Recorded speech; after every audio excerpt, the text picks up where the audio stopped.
এক ব্যক্তি প্রচুর ইবাদত করত, আল্লাহ পাক তার ইবাদত করার জন্য পাহাড়ের চূড়ায় একটা সুন্দর ব্যবস্থাও করে দিয়েছিলেন। সেখানে ডালিম গাছ হতো, ঝর্ণা আসতো, খাবারের কোনো অভাব নাই।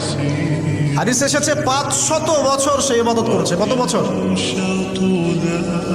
কিয়ামতের মাঠে এই ব্যক্তির অবস্থা এমন হবে, তাকে জান্নাতে প্রবেশ করানোর জন্য নিয়ে যেতে বলা হবে যাও আমার রহমতে জান্নাতে চলে যাও। আল্লাহ পাক তাকে এই কথাটা বলবেন, কিন্তু এই ব্যক্তি বলবে আমার আমলের কারণে